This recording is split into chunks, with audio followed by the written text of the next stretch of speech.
equestrian winning round competition.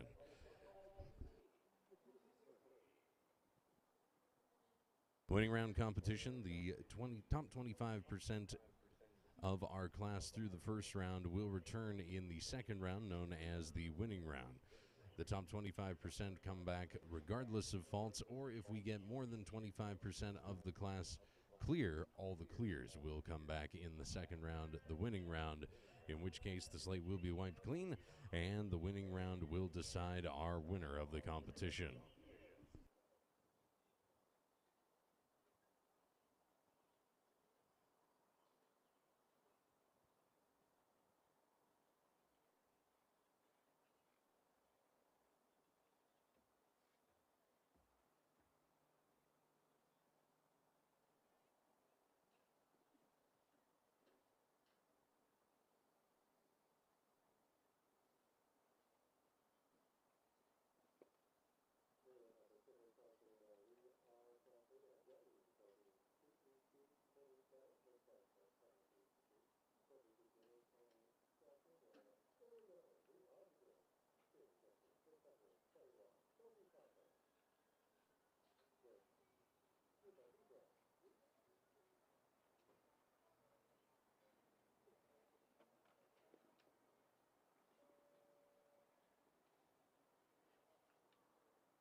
Well, a very good morning, assuming it is morning wherever you are. We are morning definitely here at Thunderbird for the final day of competition. Two competitions, in fact, for the Major League Series.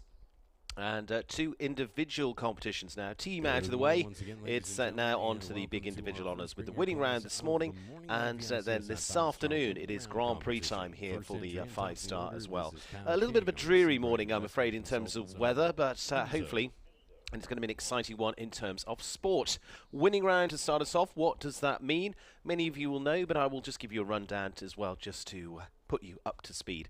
So 38 go in the first round. Top 10 go forward to round 2. And they go back to a 0 score in round 2. They also go in reverse order. So a little like the Monaco Grand Prix going now. You had to go through qualifying to get into pole position. This is what this class is about as well. So in the first round, it's basically about putting yourself in a good enough position to be in that top 10 and ideally be the fastest of the clears. Kyle King has achieved that on many an occasion, the rider from the West Coast, with Enzo as the first to start us off over Peter Grant's course here this morning. Kyle with a superb record last year on the Major League as well. Really rocketed up the world rankings too with some brilliant results in the 5-star Grand Prix. Several podiums. There was a good battle with BZ Madden in Traverse City last year as well. But again, excelled too on home ground at the Desert Horse Park as well. So Enzo the first out. Time allowed here is 85 seconds over the 12 fences on the course. Hannah Robson alongside me as well. Let's take a look at a few of these. And for her, it has been another big week and lots of big stats to bring out. Yeah, absolutely. You know, we've got some really exciting competitors, some really exciting combinations coming forward here. Kyle King, of course, he has been a stalwart of the team competitions, and this is a horse that he rode on the Major League teams. He has had a good few clears with this horse. And he adds and another gives one. Another one here. Yeah, 78.55. I won't be surprised to see a few clears in this first round. As I say, it's about the qualifying position from this point of view. So the little bit of a premium on time as well. 78.55. Time allowed of 85. So he cruises inside that. So not the usual, you know, I can get around this course and squeak inside the time allowed and that's fine. This puts the speed element to it as well. It's essentially breaking the competition into two halves. First round and then the winning round. So who's up next? It is going to be Callie Schott as our second for the Southern Arches LLC with Garant, this former ride of BZ Man that she's really building a nice partnership with. And for her on the 11-year-old Dutch-bred gelding by Warrant from the breeding of Verdi TN. Verdi, of course, that was a World Championship, Olympic and European Championship medal-winning horse with Michael van der Vleuten, recently retired. The horse rather than Michael, and has certainly produced another next generation to fill the show jumping history books. So second up, Callie Schott. So we get the clear from our first to go from Kyle King. So that essentially sets the standard. The rest will start to fit around that. This is obviously a horse that she's been really developing her partnership with over this year. You know, lots of good competitions, lots of good results in Wellington this year for this pair. And a good few clears, you know, they've only had a few rounds that they've competed in. Only 3, in fact, where they've picked up penalties, and one of those was only time penalties. She certainly will be hoping not to have any time penalties here. Huge jump at fence 6. Really, really gives it a lot of height.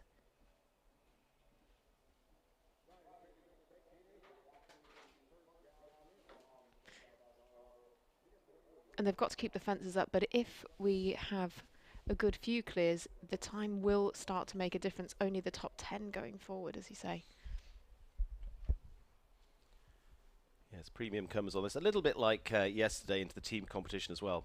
It's about getting the score that will get you in the first place. After that, it's back to 0. So it doesn't matter whether it was 4 or it was 0. It's getting into the qualifying.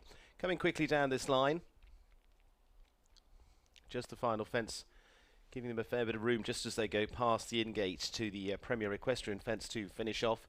Going to be a touch steadier in the first out, but it's still a clear as well at 82.46 because, again, as I mentioned within the rules, you could, if we had, say, 12 clears, it doesn't guarantee you a spot in the jump-off either into that second round because you have to be in the top 10. So you can't just float around and go, oh, that was a nice clear.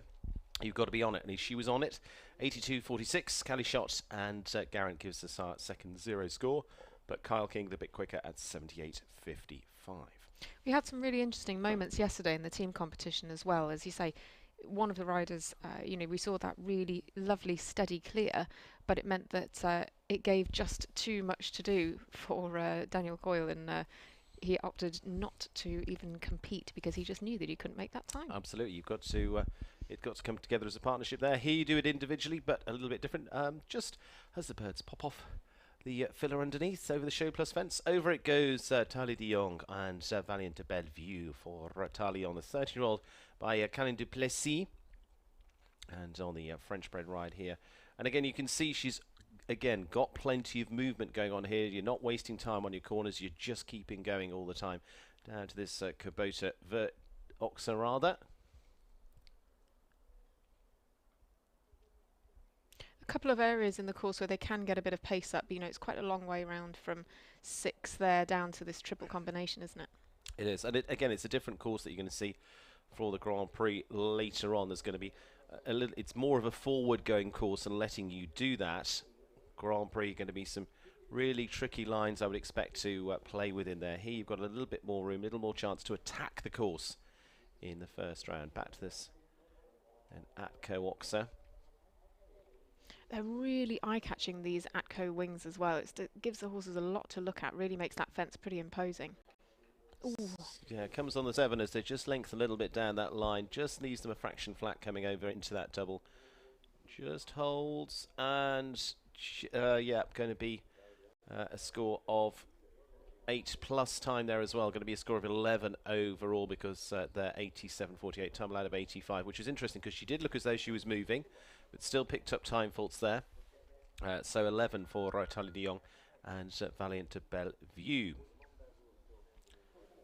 Sean Jobin next, and Coquelicot Van Heert Houvelin Z, the Belgian-bred 10-year-old by Katoki for the Foxridge Farm Stables for Sean, part of the Show Plus Northern Lights team in terms of Major League team jumping. Again, good opportunity for him this year for the Canadian to be a part of these 5-star shows. They'll take them across Canada, the US, and down to Mexico as well. Show Plus Northern Lights not quite having the day they might have liked in yesterday's team competition, but it's a team packed full of riders with so much potential. And Sean Jobin here with this 10-year-old just shows how much depth he's got in his, in his string. He's really got horses that are really up and coming and certainly exciting prospects for the future.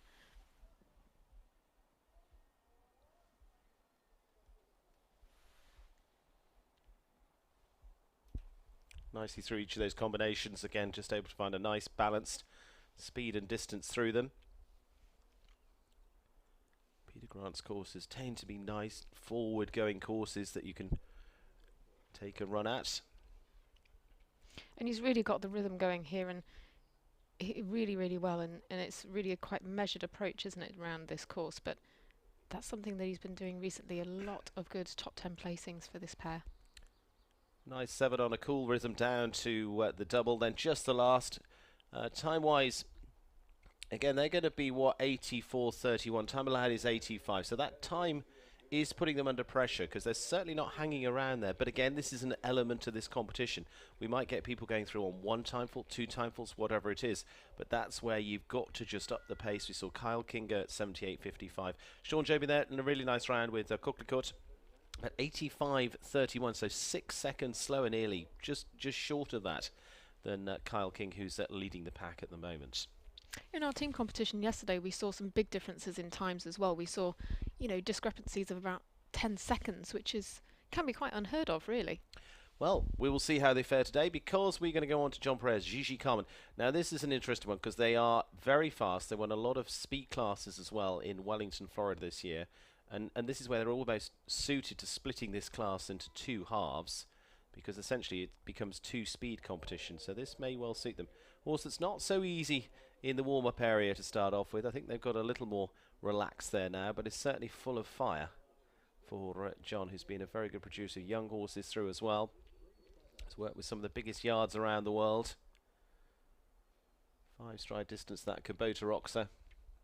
Those are all pretty set distances, not a lot to play with there in terms of what's been set for them. Coming pretty quickly into this triple combination. But again, this is a pair, I say, that are settled and used to going at speed. They're used to keeping the fences up as well. I mean, actually in their partnership, they've only dropped more than one fence once. Just comes a little on the inside turn. Again, not going to run through the numbers of strides there, but again, they're just keeping a nice economical spin back to the Atco fence. John could be one to challenge Kyle King here. Remember, that's 78.55. This could be for pole. Might just be into second. Going to be second on the grid at 78.96.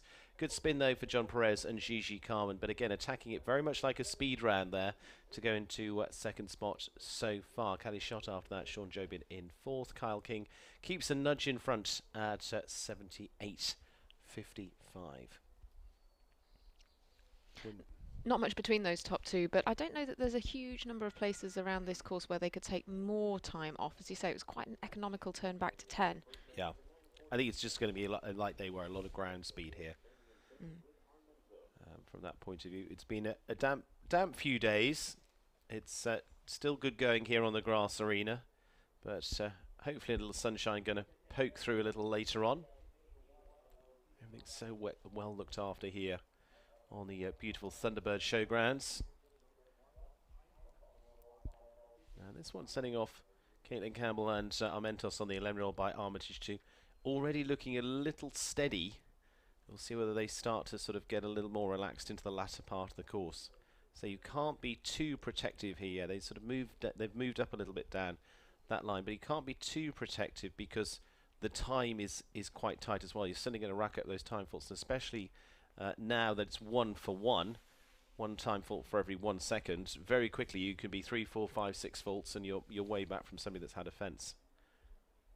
We'll see. She seems to have got into half a gear more now. She's really been cementing this partnership as well, hasn't she? And you know, this is the horse that she has been riding only this year internationally, but they've had 3 top 10 finishes already and 50% clear round rate. Rode on the Roadrunners team in yesterday's team competition alongside Kyle King and Alberto Michan.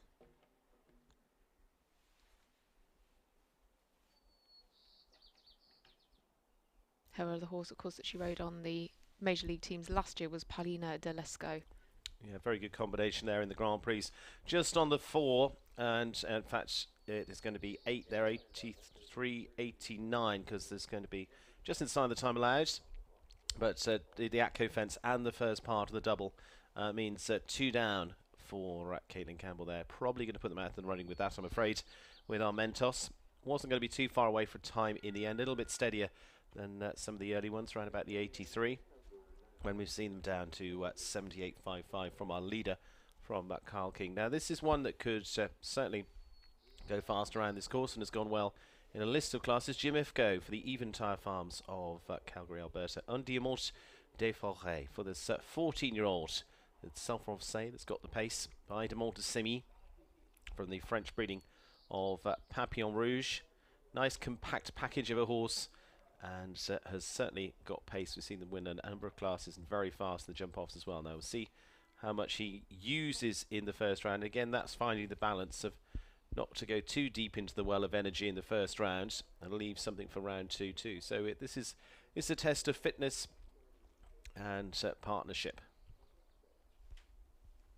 This combination competed in another class very, very similar to this in a 5-star winning round competition. That was in Calgary towards the latter end of last year, but they had a double clear and were placed 4th there.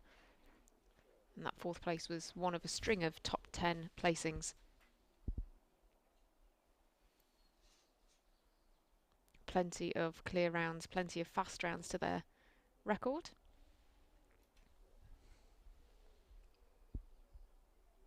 Get a little time check coming in here. Goes into that triple combination in 43 seconds. Will give us a little bit of an idea for the rest as well. And Kyle King's time of being that under 80 mark.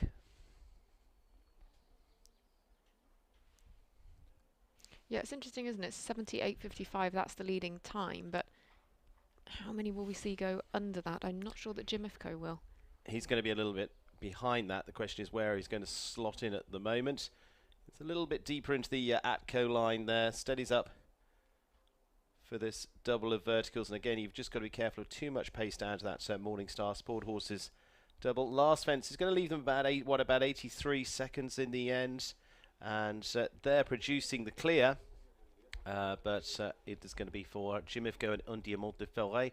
A little bit steadier to go around the 4th place spot at this stage. Looks like it was 83 seconds. So for them, say it is going to be into 4th. I say they come into that triple combination in 43 seconds. So that gives you a little bit of an idea. If you want to be up with Kyle King, you're going to be wanting to be there more like about the 40-second mark or a little bit under that as well. Next on course is the grey for Tanner Korotkin. Winner on day 1, the Presidential Partners, President Van Kukshof. The 9-year-old Belgian-bred ride by President. And from the Belgian breeding of Cicero. Out of Kien Van Kukshof. And they just bundled the words together and made a name out of it. President Van Kukshof, there we go. But they bundled a win together earlier on this week. And Tanner with an expanding string of horses now. Certainly those horses are going to be fantastic for his Major League show jumping team. He's on the roster for the Spyco Spies.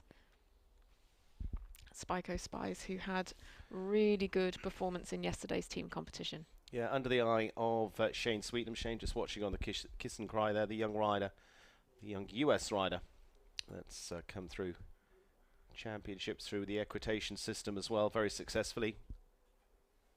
Whole family very much involved in equestrian sport. Now coming up here, he is a lot steadier in terms of time because he's coming in there in 46 seconds, which means if he's going to stay on that same pace and just gauging it by Jim Ifko's round, he's going to be into time faults. I say it's a 9-year-old horse though that's gaining more experience at this level. It's a really nice partnership. I think by middle of this year and till the end of this year as well, it's going to be a really exciting partnership to watch in the big classes. Just getting some miles on the clock now very efficiently. Nicely done through there, but he is going to be struggling for time. He's going to put some time faults on the board. Little hesitations to go to the last and just cost them a fence as well. 86.99. They're going to be 2 for time and 4 for jumping, of course, so 6 overall for Tanner Korotkin and President, but I would say that's one to look out for. Definitely, it really was a great educational round and very carefully ridden. And it's, you know, it's a combination that are really sort of, they're building their relationship, aren't they? They're really kind of settling in and getting to know each other a bit more, and as you say, getting the miles on the clock. And this kind of class is ideal for them to do that in. You know, the horse is more than capable of jumping the clears. Had a good few clear rounds and not too many international starts so far with Tanner, so a really, really good progression to their career. Lise Carlson, who's had a long career that's been highly successful indeed. It's included Olympic Games, those were in Seoul, and for her Grand Prix wins are plenty for the Canadian rider. This time with live stream too from the Attaché stables and a list of other owners as well, which is great to see. And on this 12-year-old by Laudanis, that is also very capable of shaking up this class. Again, just comes out a little wider, gives themselves some space to the second fence all the way through this winning round. Just got to be concentrating on the real efficiency early on. Unfortunately, gets deep into that fence there. It's got underneath fence 3. Just not quite so settled once they started firing up. No, and it's quite a long way around when you have an early fault in a course like this. You know, there's a good bit of distance between some of these fences, and certainly a good few fences to jump. You know, we've got the double combination, we've got the triple combination, these interesting rollbacks as well. There's a lot to do, there's a lot to take in. Well, and as you'll see later on in the class, it'll also depend by that point whether we're sitting on, say, 10 clears already, and you know you're absolutely not at the races, and some might start to say, okay, I'll put my hand up and say forget it because I'm not going to be involved in that second round, or we'll do it for experience. But at the early stages here, it's certainly not worth giving up on because you don't know at this point whether a fast four faults will still get you into round 2. Yeah, we're on 5 clears. Yeah. Currently out of our 9, if we are including Lisa Carlson there. So, you know, a little over half of the field so far jumping clear. So if we continue with that kind of ratio, then certainly the time will come into play as well. Just on the 4, but it's going to have time faults as well. They're 88.99. That's going to double those up. Unfortunately, just a scramble into fence 3 there and put things right, but adds time as well. And so 8 in total, 88.99 for Lisa Carlson and live stream 2. Yeah, I think with that, I'm not sure that rate will continue quite as it has with a 50% rate. I would be surprised. But I would not be surprised if we have 10 clears or maybe a fraction over. But our course designer, I'm sure, has got it absolutely perfect on, as they often do, and will probably finish up with 10-0 scores, going in reverse order of their times. We will see, but it puts the pressure on. But as I say, early on, you don't know with the 4 faults whether you're in, out, or what is going to happen. So you've got to dig in and keep going. Paul O'Shea, Hellcat, Team Eye Candy, the owners, and for the Belgian-bred 11-year-old by Cassandra van het Bremhoff for Paul. Grand Prix winner in Mexico last year with Chancellor Essie, then won the Captive 1 Series final at Wellington a few months ago now. I was going to say weeks ago. I suppose we can count it in weeks as well if we wanted to. But been another strong contender, of course. Last year on the Major League, he was the top individual rider throughout the League too. Yeah, so successful last year in the individual classes, winning the overall 2021 season standings on the Major League Series, but such a fantastic competitor for the Eye Candy team as well, you know, both with this horse Hellcat and with Squirt Gun, barely dropping any poles with those horses, really helping to those podium finishes. Always dropped a pole here though, just got a little bit long, I think, going down to the third part of the triple element. So this is where you decide, do I stick to my plan? Do I try and go faster? What do I do? Paul in a good rhythm so far, so not a lot of change to make there. Ride it out and see where we get with the score. Lands, take a hold to get the 7. For some it can just get like they're a little bit short for them in the end. Last fence. I'm going to leave them on the 4. They'll just have to wait and see. 81.30, so 81.3 for Paul O'Shea and Hellcat on the 4 faults. Puts them as 6th place at the moment. Only combination on 4, in fact, because we've got Telekarotkin on the 6, because some of those have got time faults coming into play there as well. And they see across what will be hopefully busy stands later on into the day here. A little bit early. It's more brunch time at the moment here at Thunderbird. Local time, what, 9:20 in the morning, Sunday morning? Perhaps a bit early for some of the spectators. Well, you know, we can allow you to have breakfast, sit back and enjoy the classes that we've got for you this morning. Then this afternoon, hopefully you'll be joining us on the live stream for the Grand Prix. And if not, if you're heading here, we're looking forward to seeing you a little bit later on. I hope we're going to have cleared some of the clouds away. We're going to be sweeping them across, hopefully. We're going to get a big brush out and see what we can do. Vanessa Hood, Cascalretto, breezing around this course, I'm sure, with the Take 2 LLC's 10-year-old by Casal. This is another one that's got plenty of pace around them too for Vanessa, who's really expanded the string this year. You see a nice line that she took in just inside the podium of the Major League there. She's been pretty efficient so far and has got a good ground speed going at the moment. This is one that could even give Kyle King a little bit to think about. Again, as they come over the Cabana Coast, it's very easy to just drift around the corner. She gets a good line to it. She's keeping the pace up around those turns as well. And that's the thing. Once you start going faster, it gets harder and harder to make the tight turn. That's the balance, and that's where you watch the top pros do it so brilliantly. But she is using all the attributes of this horse so far. It's a fast one. Got plenty of room here to run at this. You can almost look like you're having fun this morning. Cascalretto's a great horse for her so far, isn't it? Yeah. It's a horse that's really at the top of her string. Of course, she was on Team Logano yesterday in the team competition as well. Just breezes that one off in front, unfortunately. But still, Fast 4 could be in the game here. She lands in 71, 72. She's going to be inside the time allowed. All right, she's probably even going to be under the 80 seconds. They said it was fast. Good, solid round from her, but just dropping the one fence, 78, 79. She was very close up to Kyle King. Remember, his leading time 78.55, but just the Atco Oxer. Just as they stretch out there, just a fraction away from it, puts the pole on the floor. But it does give them a fast 4, which could still put them in there. She goes into 6th place so far. Vanessa Hood. Another good round from her, but just drops one pole. Cascalretto. From there, it is Manuel Gonzalez Dufresne and Martielis, the 10-year-old, Belgian, bred by Nabab Dorrev, Belgian. Through the breeding of this on both sides, out of a mare by Lord Zed for the Mexican. So it reads at the moment top 3, Kyle King on 78.55, John Perez, Gigi Carmen, 78.96, Calais Shot and Gallant. Third on 82.46. Why are we concentrating on that? If you're just joining us, it's a winning round this morning, so different format. Top 10 through to round 2, reverse order, and then go back to a 0 score. So this is just like Grand Prix qualifying. Get yourself top of the grid and get yourself into a strong position. If you don't, then it's job done for this part of the day anyway. So the top 10 are what we're concentrating on. At the moment, it's 8 faults and above. That will keep shifting as we go.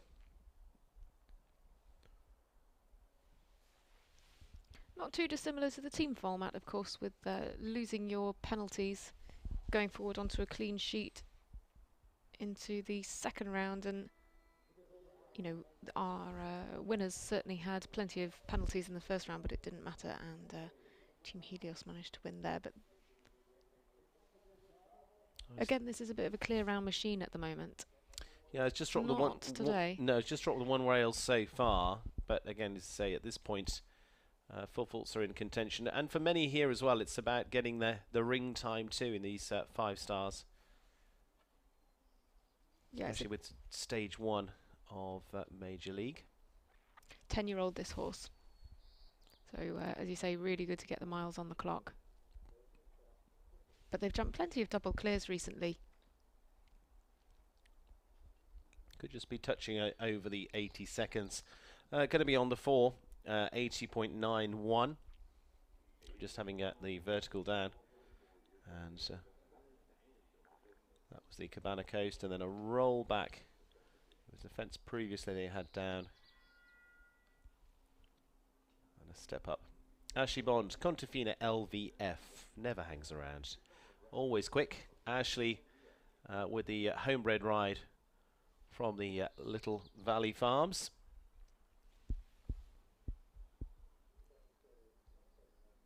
I would expect to feature well in this class. Yeah, she's always fast on the clock, isn't she? She did ride this horse for a couple of appearances on the AIM United team last year, but the horse was also ridden by Sydney Schulman. Yes. On the teams last year, so a horse very experienced in Major League Show Jumping Series.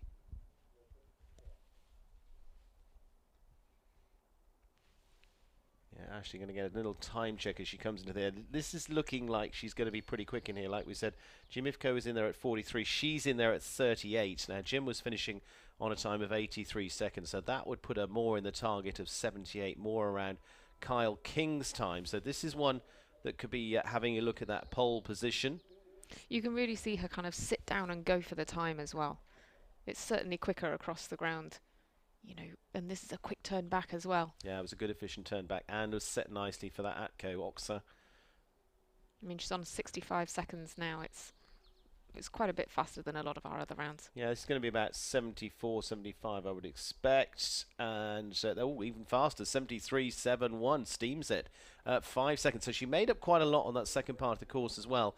Because, say, we were gauging it from an earlier ride of Jim Ifko coming in there at 43. She was in there at 38 into the double, so she was 5 seconds quicker at that point. That would have put her around 78. She actually finished at 73, so she was making up time all the way around that track. Fast ground pace, like I said. There's not a lot to play with in terms of striding. The odd one here and there, of course, but a good ground speed from there. From Ashley Bond and Contafina LVF to go into the leading spot so far, but that is only stage 1 done. You get yourself into that position and then you've got to take advantage of it. But the key thing is it's not just a random draw. You put yourself into position for that second round. So onus is on you in this case. Quentin Judge, I think, just making his way in. It'll be HH Enjoy for Quentin for the Double H Farm. Pumpkin Patch as well, and for him this is a newer, younger horse coming through for him. I saw this again in Florida earlier on this year, getting some good miles on the clock. Yeah, jumping it in Wellington and also in New York earlier this month as well. Yeah, Old Salem. Yeah, yeah, very near their home there, just down the road. Series of 2 shows back to back on the new surface there at Old Salem. Previously ridden by Vilma Vermeer as well. Who's going great guns over in Europe at the moment. Yeah. Rattle at the back bar of the first fence. Could well be a good wake-up call for the rest. Goes one of 2 ways, doesn't it? Either goes a wake-up call or sets the tone. Well, it looks like it's a good one to get them going. Bowls on down that line. It almost feels like they're going downhill. Actually, it's a fairly flat ring here at Thunderbird. You want to feel like there's a big slope on it. I don't think there is a big slope on it much, but just gives that appearance. Just as they get rolling on down the hill now. Just coming into this triple combination, going to be around about 42, 41, 42 coming in. So he's not far off on pace. Ashley Bond is going to be very, very hard to catch. I think they're going to be slotting in behind her really from now on in, unless something really exceptional comes out of the pack. Yeah, she's really laid down the gauntlet there. I don't think there's going to be too many people managing to get very close even. Yeah, but Quentin, really nice to see this horse going so well. As I say, he's been just getting those miles on the clock in the early part of the year, and just keeps improving every single time. Down to the last is going to be round about the 80 seconds, I would expect here, as they clear the final fence for the clear round. 80.74, and there we'll put them into 4th place for Quentin Judge. HH Enjoy could be enough to put them into that second round. We'll wait and see. Let's just remind you, 10th place at the moment is Paul O'Shea and Hellcat on the 4 faults at 81.3, so he's in 10th. So 4 faults or better to get you into round 2 at the moment. Tanaka Rockin drops out of the equation on the 6 at 86.99, and looks like we're going to Kent Farrington, but I don't think that's where we're going. That looks, yes, more like Nicholas Pizarro. That would make sense. Nicholas Pizarro now, and this is going to be Santa Rosa Yalta for the Mexican Olympic rider. Now on this 10-year-old Mexican-bred horse. Again, it's had some good exposure so far this season. I don't think he's going to go chasing too fast with this one. Again, he'll just try and drop this into a nice rhythm and see where they finish, rather than pushing them out of their comfort zone too much.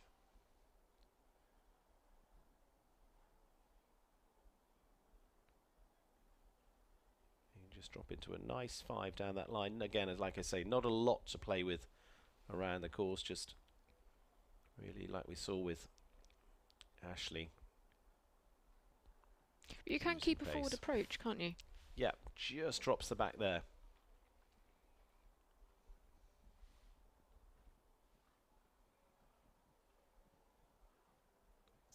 He's starting to steady up now. I think he's potentially thinking that he's not going to make the top 10.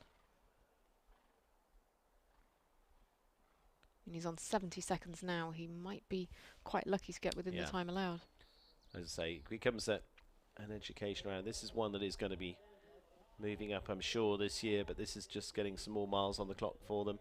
Nice round overall. Just going to have that one fence down. Going to be just over the time at 85.22, so puts them on a score of 5 for Nick Pizarro. He was just into the turn, and just as they came into the turn, the back end dropped onto that back bar there.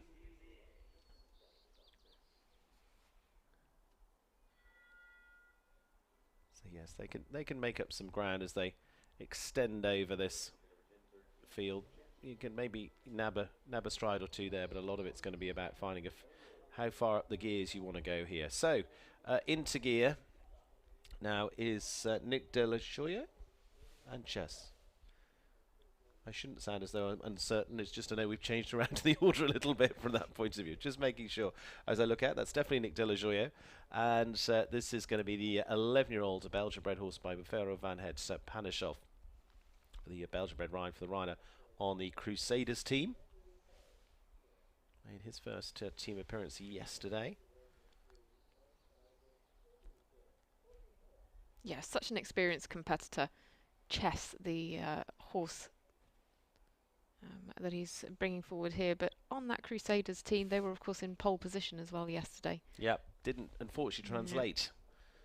That's the thing, and again, same pressure on today. You can get yourself into round one, like I say. You've just got to find the balance of what works for you to leave enough in the tank. They're going across a little softer ground at the moment with all the rain we've had. Still good going here in this arena. Jumped some good clears with this horse already this year. Had one round with time fault, so he will, I'm sure, be hoping not to do that. He's on 65 seconds now, coming to fence 10, so he's got a little bit of time to get home now. Won't be challenging the lead, but he's not it's a million miles away. Really done some ground eating round there very efficiently. 79.3, and Nick de la Joya and Chess. Good efficient round from them to put them into our lineup so far. Going clear there. 79.3 goes into 4th place at the moment for Nick. I think that 80-second cut-off time is quite interesting to look at as well, because that's kind of where we're looking at for the top 5 at the moment. Our other clears are a little bit behind the slowest, 84.31. That's Sean Jobin. Yeah, they could be in the danger zone when we think our top 10 at the moment is 4 faults and above. Well, 4 faults at 80.91 for Manuel Gonzalez Dufresne. Paul O'Shea dropping into 11th place now. Especially when you consider that Sean Jobin's actually nearly 11 seconds slower than Ashley Bond. It's quite a huge difference. And it really opens the door for other people to slot in between. It does. It does, but again, you've just got to wait and see. Okay, let's go in the direction of, I think we're going to go to Kent Farrington now. So a couple of little changes. That's why I'm sounding uncertain. I don't mean to sound like I'm not too sure where we're going, but we've got a few changes on the cards, and this is a man who could certainly show you around, of course, very efficiently indeed. Kent Farrington and Chateauloup. New rider to the Major League teams as well on Team Lugano, but so experienced. Former world number 1, of course.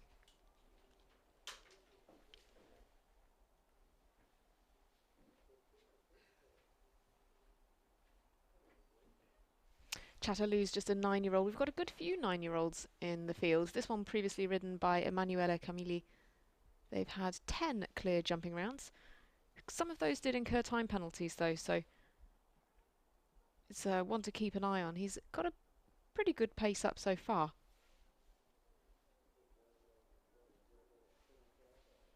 Not wasting any time. Goes a little bit wider though here round to fence 5. But as we were saying earlier, he's really keeping the pace up around the turns, and that's what's key, just to make sure he doesn't waste any time.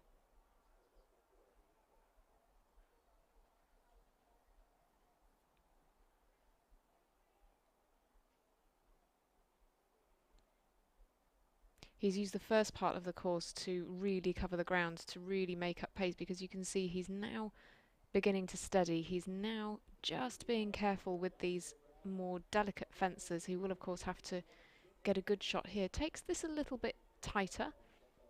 66 on the clock so far. Ooh. Just in the later part of the course you could see that he was working to balance and steady the horse up, and you can see exactly why. Horse just got a little bit strong going from that imposing Atco Oxer then down to fence 11. One fence down then, Kent Farrington and Chateauloup. 80.01 was his time. Slots him into 10th place. So at the moment he would be going through. Yep, absolutely. So Might not see at the moment, I think unlikely from that point of view. But again, good few miles on the course on the track for that horse as well. Looking forward to see how that one develops too for Kent's very exciting string. You got a whole group of 8, 9, 10-year-olds that are going to be coming through to really give him a lot of strength to go to battle with over the next few years. Where are we heading now? Alberto Michel, hot spot, his ride in the team competition yesterday as well. And be with the 10-year-old Dutch-bred mare by Untouched to the breeding of Universe, which was by New York. Yeah, new to the team competition, but as you say, he was competing on the Roadrunners yesterday.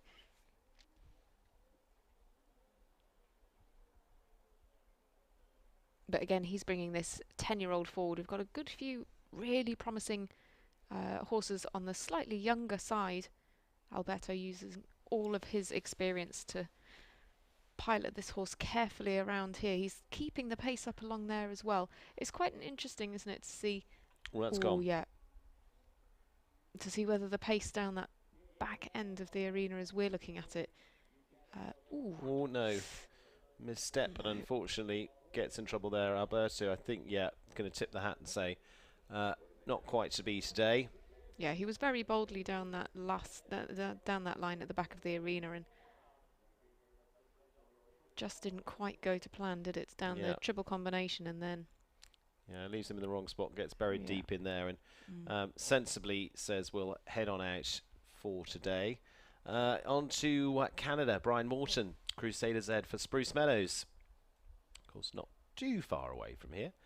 Everything's relative, but from Calgary, Alberta, of course, the fabulous Spruce Meadows arenas there. Now with the 13-year-old by Chaco Blue.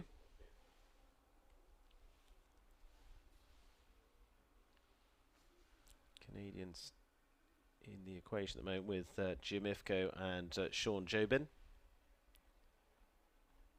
Top 10, as you say now, Kent Farrington and Chateauloup. 4 faults 80.01 and above gets you into the top 10. Again, with this horse who's been going so well recently, been competing in California recently, 3 double clears. Couple of rounds with a fence down, but lots of clears and lots of very, very promising rounds for this pair. This lovely grey mare. Horse previously with Nikolai Hein Roos of Denmark, who competed this horse to some really good competitions all around America, and in fact won a winning round, a competition very much like this with the Danish rider. Had a good couple of wins with Brian as well, all the way up to 5-star level, some of those in Calgary and 2 in fact here in Vancouver, so it's an arena that this pair certainly perform well in. Clear so far, he's heading over the 80-second mark. 82.45 goes into 6th then. Yeah, 6 spots for Brian, so another of the Canadians in the reckoning. Kent Farrington dropping out of the top 10. Leaves Vanessa Hood in 10th place now with Cascoretto on the 4 faults. So just 1 in there on 4 faults. Now it's clear rounds otherwise, it's 0 scores otherwise, and that's why we said it becomes a little bit of a speed competition in there as well, because I think we're probably going to get beyond the 10 clears here too, which means someone somewhere, maybe more than one someone, is going to be missing out on that second round. You've got to play for placings. Catherine Strauss now, Fairfield, horse that came from Jos Lansing and the Hendricks team. 12-year-old by VDL Zorrocco Blue in addition to Catherine's string here. Yeah, this horse has got some really interesting riders on its record, including Sophie Hinners and Frank Schutert. Yeah. Frank rode for Jos Lansing for quite some time. Recently headed out on his own. Jos Lansing, for those not of the right vintage, was previous world champion. She's been competing this horse in a lot of 2- and 3-star competitions. Good few clears for them as well. They were 5th in a 2-star in Wellington last month. Been jumping very, very well, but a good few top 10s as well. And I mean, that's really the record for this horse with pretty much all of the riders who have piloted him. Good few top 10s with Sophie Hinners as well.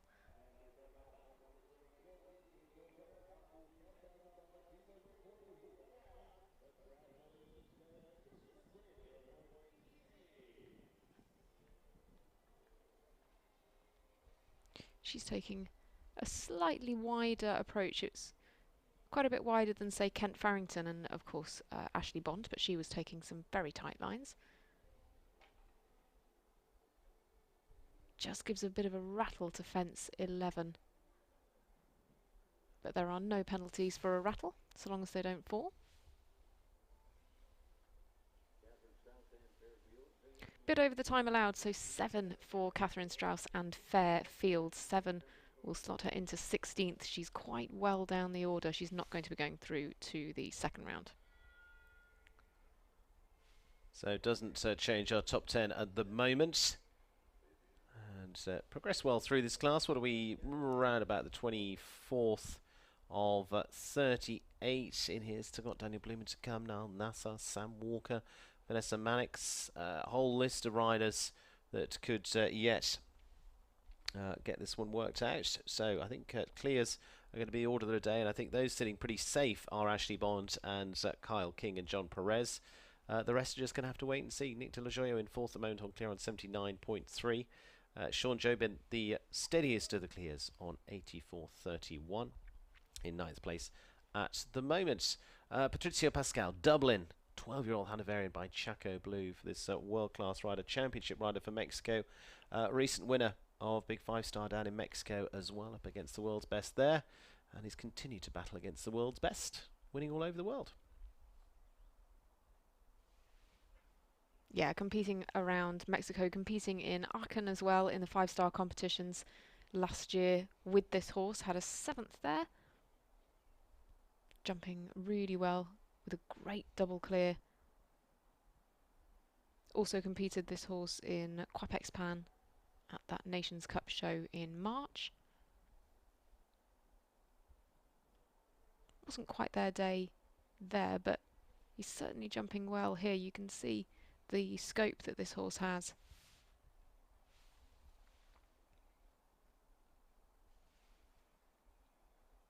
Gets a great shot into the triple, and you can see that this horse is so athletic as well, even going through the triple combination and then down to the final element. He's really still jumping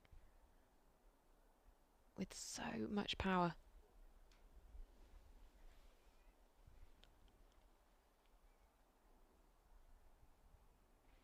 He can just absolutely collect and extend this horse's stride whenever he wants. He's so adaptable. Ooh. Just rolls that pole with his back legs. He's within the time allowed, but 82.22, not the fastest. It's not going to be the fastest 4-faulter. No, it's going to go into 14th place there for Patricio Pascal and Dublin on 82.22. So out of the reckoning there, I'm afraid. On the 4, otherwise would have been around about 7th spot, 6th or 7th in that kind of direction. But with a pole down, puts them out of the running, I'm afraid. Still leaves our top 10 unchanged for a few moments anyway. 9 clears now. So a clear round is looking like what you would need to go forward to the second round, and also a fast one. There are nearly 5 seconds separate Ashley Bond from second place Kyle King at the top of the leaderboard. So there's some space at the top. There is some space at the top. Slotting into it could be Nikki Galligan and Hermione de la Jordes. And we will see on this 9-year-old by Dayton Seat. This is another pairing together, getting some good ring time at this level. Just has to take a fairly strong hold, and just unfortunately just not enough to get them off the front bar of that third fence. Yeah, it's just a horse that Nicky's been riding internationally this year. Horse previously ridden by Tracy Moore and Robin Moore of Israel, and previously by Thomas Levesque of France.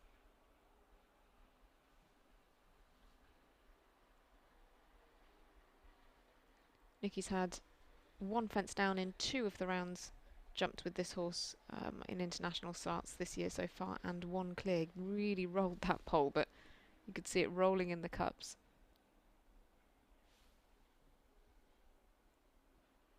Nikki been based out here in the US for some time now. Gets a nice rollback spot to set themselves up for the Atco fence, but unfortunately just lengthens across it. I'd say for this pair, getting some good ring time at the moment. Coming in on the 8, and there we go. It's going to be a little bit of time to add there as well. But one to build on. Finishing on a score of 9 overall, 85.65, and here we see into the morning start double. They'll head out on the 9 faults for Nikki Galligan. Vanessa Mannix now, Katinka 25, 13-year-old for the Canadian from Calgary, Alberta as well. Vanessa, Grand Prix winner here last year as well at Thunderbird. Very much a home hunting ground for her. Second in several big classes here too. She was second in the World Cup qualifier here last year as well. And I'm sure we'll be attacking this with confidence because this is a well-established combination. Trains with Connor Swale.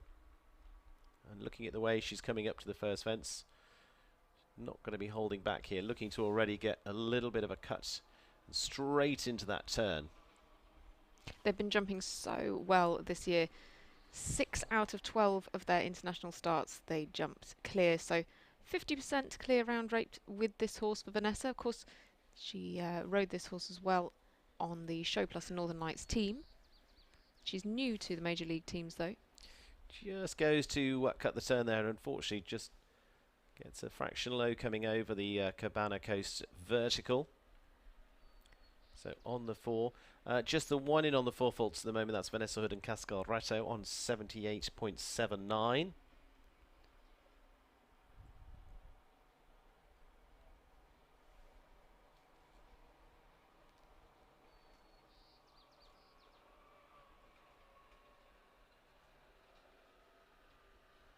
Did well to rebalance the horse up to that fence. You could see that she was just fighting a little bit.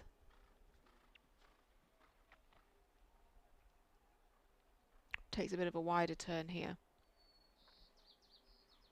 Yeah, I think she's going to be slower than Vanessa Hood, so she's probably not going to slot into our top 10. She's already up to 78 seconds.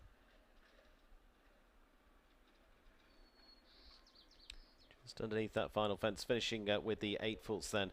83.72. 8-4 of Vanessa Mannix. 18th spot for her. Again, doesn't change the top 10.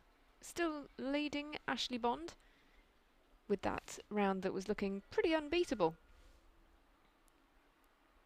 Juan Ortiz to lose set on the Blue Trim LLC's 11-year-old by Toulon. Top 10 holding at the moment. Ashley Bond still at the top of it on 73.71. Kyle King in second. John Perez in third. But as I say, they will go in reverse order for round 2. So Ashley at the moment would get that number 1 spot, being last to go.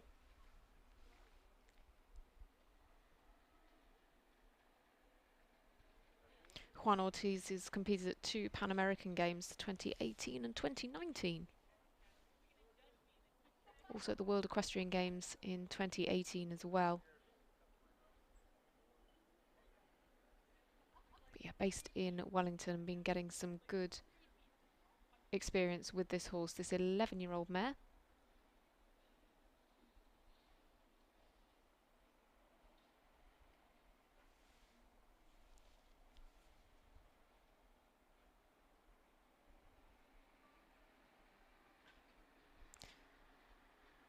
Yeah, it just sort of stretched over the final element of the triple and couldn't quite make the back rail.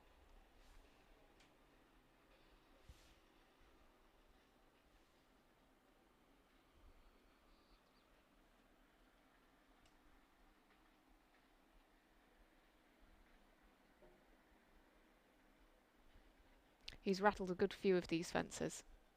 I think he's been quite lucky to just have the one fence down so far. He's quite close to the time allowed as well. He might just pick up some time penalties. Yeah, he's going to be over. 87.49 picks up 3 for time. Yeah, total of 7 at 87.49 for Juan Ortiz. Again, no impact on our top 10 at this point. Rolling down the numbers, what do we got? Ooh, around about 10 left to go, if that. In the first round here, a few scratches in here, which has just changed things around a little bit. Shane Sweetnam, Seabrook, Spy Coast, and his own Alejandro, the 13-year-old for Shane. Top ride for him. That's been a 5-star winner. And interesting, bringing this horse into this class, getting into the Grand Prix later on, using James Can Cruz to give that younger horse a little bit more exposure. This one needing little in terms of experience. But just setting this horse up nicely. Going to be interesting to see what he does too, because a number of these riders also will be staying on with Nations Cup here next week as well on the 5-star there. So going to be a little bit of planning for that too. Yeah, he's ridden this horse in a lot of top competitions. Of course, this was the horse that he took to the 2019 Europeans. Also the horse he qualified for the Tokyo Olympics. Second in the 5-star Grand Prix at Miami Beach last month as well. And won a 3-star Grand Prix in Wellington in May with this horse. So they really are on form, but just the triple combination causing problems again.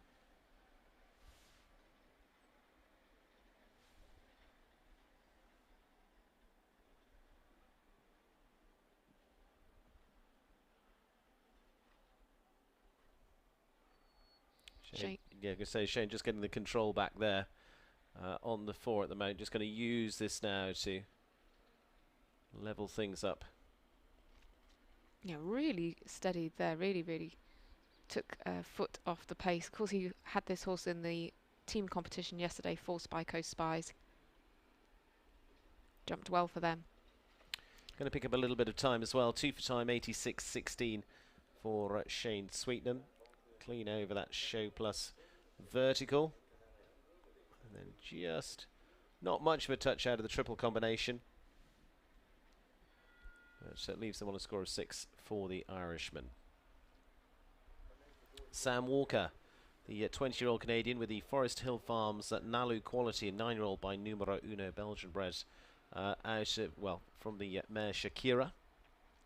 And it is going to be his next up. And it's, again, for him, a few new faces in terms of horses this year. This is one they're quite high on as well. It'll be interesting to see how this one develops. But again, here to get some mileage on the clock as well. This is where they can set these horses up that will be their future Grand Prix rides as well. Yeah, he's got 2 9-year-olds here this weekend. This horse, Nalu Quality, and yesterday he rode Dreaming Blue on the Show Plus Northern Lights team.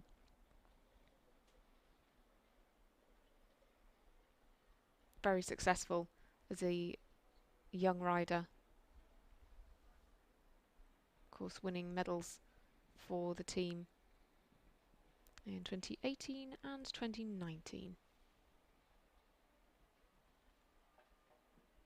He was on the Diamond Devils team in 2021.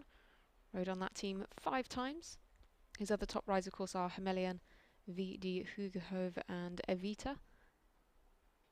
But he's developing such an exciting string of horses. Nalu Quality, definitely one of those who is absolutely coming up the ranks.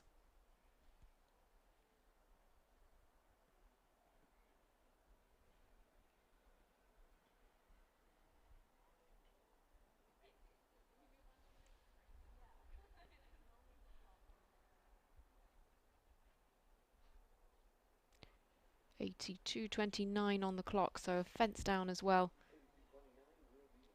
Taking a good few of these fences on an angle. He was trying to make up the ground, especially in the later part of the course. Exactly, and you know, at the moment, Four Faults does squeak you into the top 10. He had a shot, but not to be, I'm afraid, for Sam Walker. I say you're going to be looking forward to seeing how that pair come out during the season. But just puts a few more miles on the clock for them. Nice development for Nalu Quality and the young Canadian. Nal Nasser and El Conde was a newer combination this year, but now well established. Fast one. I saw them win some good classes down in Wellington, Florida. It's got plenty of pace about this 11-year-old by Philou de Muse. And out of birdie and flies like one as well. I guess El Conde comes out of that. That's where the names come from, one would assume.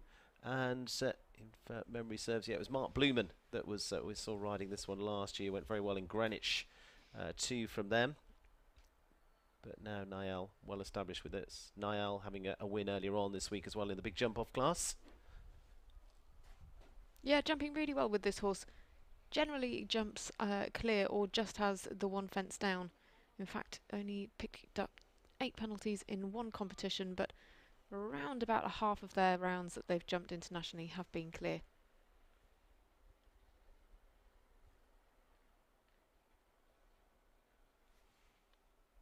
Previously ridden by Mark Blumen and also by Gerardo Pascal Mendez of Mexico. He came 6th in a 3-star Grand Prix in New York very recently with this horse. Yeah, lands out of there in 44 seconds, so he's up on the pace at the moment. He's looking pretty good. He's not quite on the same pace as Ashley Bond, but up there with our top 5 at this point.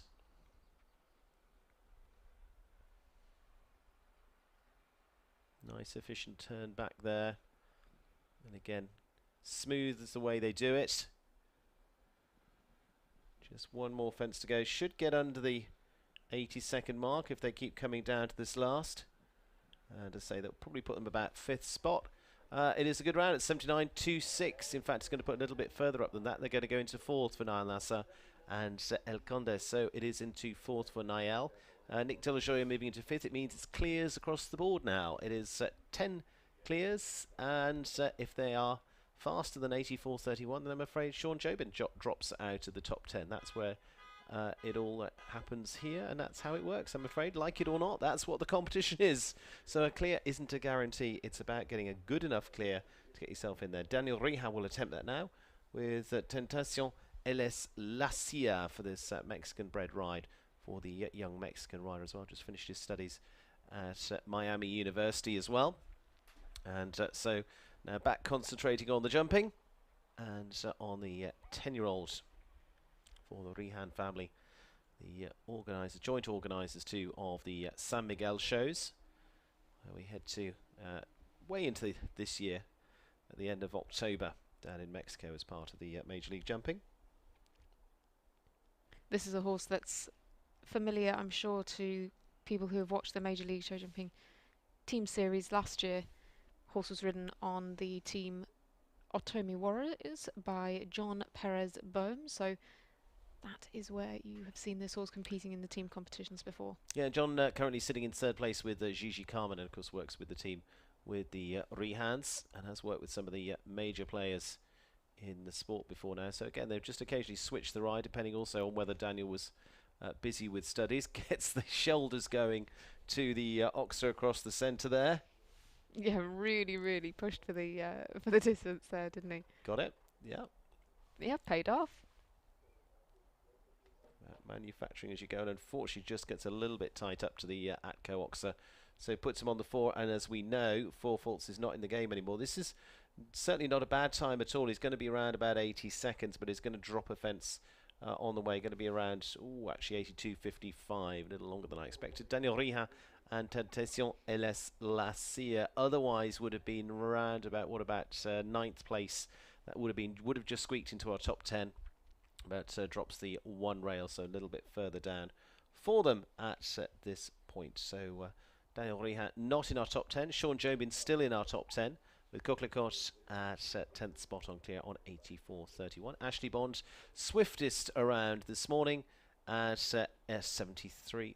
Carl King, John Perez, Niall Nasser, Nick De La Joya, Quentin Judge, Brian Morton, Callie Schott, Jim Ifko are the names into round 2 so far, but not guaranteed. I would say those are towards the top 3 or 4 are now guaranteed, because we're coming well down the order. What have we got left? About 6.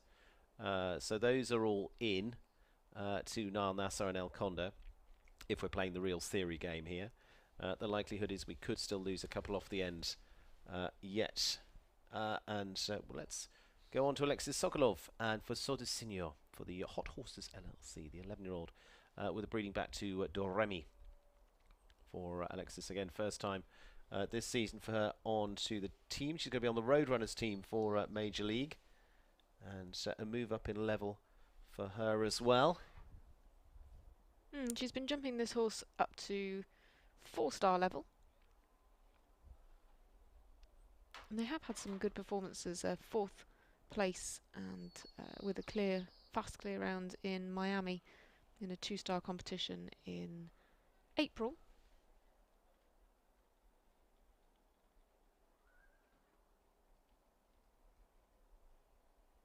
But they've had a good few top 10s. Good few top 10 placings. Alexis not riding on the Roadrunners team this weekend, but certainly says that she's very excited to be part of that team and certainly keen to be riding for them at the upcoming legs. This is the horse previously ridden by Marlon Modola Zanatelli and by his wife Angelica Augustin Zanatelli, who was very successful with this horse and took it right the way up to 5-star level. Had a good few podium finishes with that in Oslo and also in Belgium. Coming home, and this is a contender so far. It's going to be a little close on the time, and it's not now, unfortunately. Just pushing down to that last 82-84, just catches them at the final flourish, and it is going to be on the 482-84 for Alexis Sokolov and for Sodesignor. Otherwise, that was going to be into 9th place from that point of view, so would have just been on the edge there. May have still just been hanging on. They'll have to wait and see, but they are definitely now with a fence down out of the running as they drop into 18th spot. Daniel Coyle now, Daniel Coyle, Oak Groves Carlisle for Ariel Grange, 40-year-old by Casal for Daniel. This could be another one that's well suited to this class. Former Choron Double Dam ride, now being with Daniel for a season or so. And interestingly, pretty steady to start off with, but we will see what the strategy is. They're a pretty strong partnership. They've had a good few top placings, good few double clears for a win and a 3rd very recently in Wellington. Nice efficient turn back down to this line. Not wasting any ground anywhere.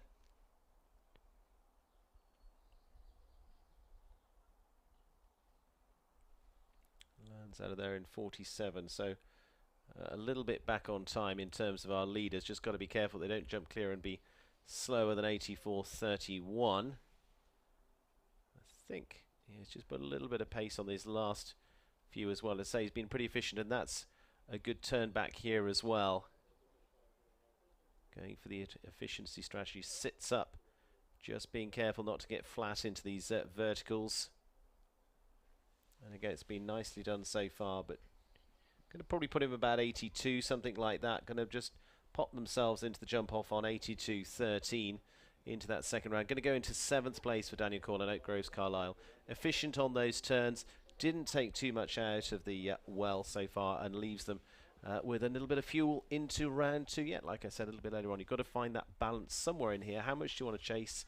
Put yourself out of your comfort zone in the first round to maybe suffer for it into round 2. Sensible round there for Daniel Coyle to put them in the running. Puts them in 7th place so far. Should leave them okay for that second round. We'll see. What have we got? About 5 left.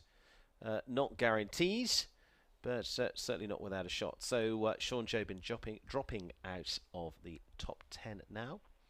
Goes into 11th place. Jim Ifko in 10th spot now on 83.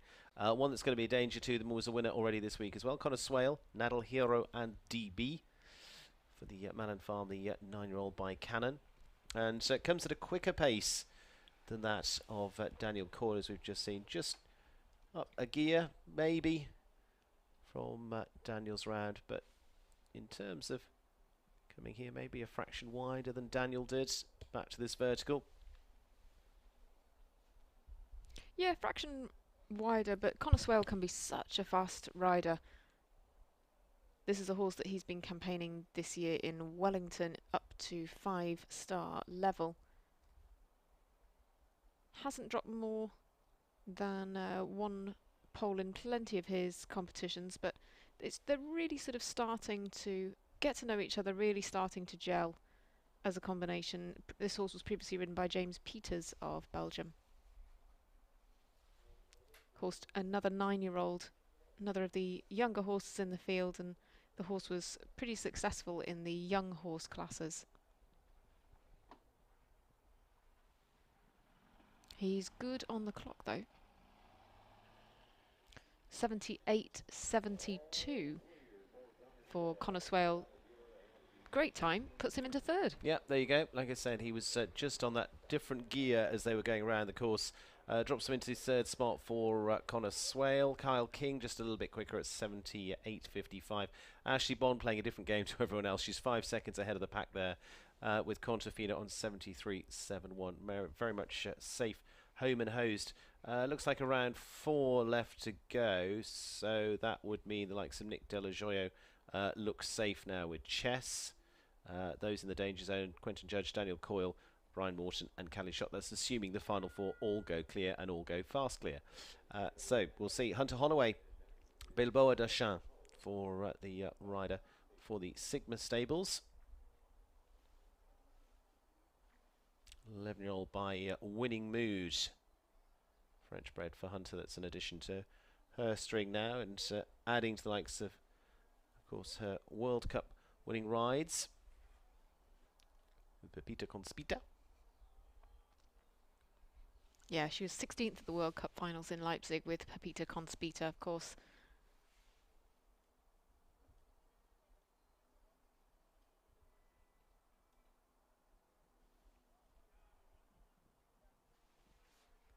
Rode on the Crusaders team yesterday.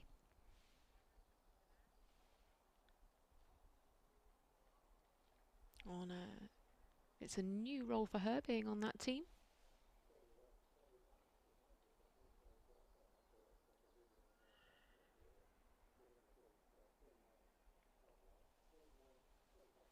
And this is quite a new ride for her. It's not one that she's competed internationally yet.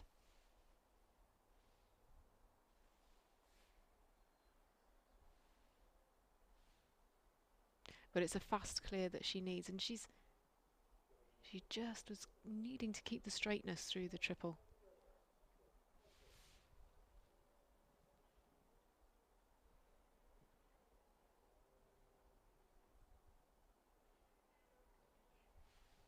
She's on about 60 seconds here.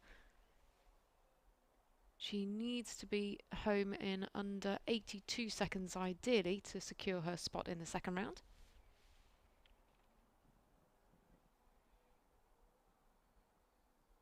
She's certainly not going to be far off it. Again, she's kept up such a regular rhythm and a good pace, 83.03. So, yes. Ooh, but it just was perhaps a little bit steady. There were a couple of places she was a little bit playing it safe around her turn. So 83.03 has her out of the top 10. Yeah, puts her in 12th place so far, but again, a pair not with so much mileage into the 5-star level. So for them, they go into 12th, but not by much. But unfortunately, it means that Jim Ifko is, as we've already seen, just out of that top 10 as well. Callie Shot in 10th spot now on 82.46. So that's the 10th position. Jim Ifko, Hunter Holloway and Sean Jobin going to be on the commiseration list, I'm afraid. They've jumped clear, but not fast enough to qualify for that winning second round. Wellington Grey Goose is the British bred horse for the 11-year-old for the Australian Rowan Willis. One of 3 left to go here. Been competing this horse in Wellington this year, but also had this horse on in the Major League team competitions last year, who was competing for the team in Thermal and also in Monterey. But separately to that, in a number of 2-star and 3-star competitions, they've had a lot of top 10s recently. Competed well in Thermal. They were second in the winning round 5-star competition there with a really strong double clear. And you can see already Rowan Willis has got... Yeah, I think he's going to pull out. He knows with a fence down they're not in the Yeah. game. So puts his hand up, decides to retire there. Not unsurprising, can't blame them unless there's a lot to achieve today by carrying on. They can quietly head out because they know they're not going to be into round 2. It's going to be a top 10 of clears only. 2 left to go. Robert Blanchet, Grand Prix winner here last year as well. Chardonnay for the RTS NLC. One that's by Comilfo as well. Comilfo appearing more and more as a stallion now as the horses come to big competition age. And on this 11-year-old, also the breeding of Jus de Pomme. So some top-class breeding in here because Comilfo is also out of Retina Z. So plenty of Olympic breeding in here for this rise for the Canadian. Competes this all the way up to 5-star level. Competed this one at the Major League Show in Thermal last year, also in Las Vegas. They've had a few wins at the end of last year as well, one in Sacramento and one here in Vancouver. That was in a 3-star Grand Prix. That was their win here. So again, another combination who've performed well in this very arena.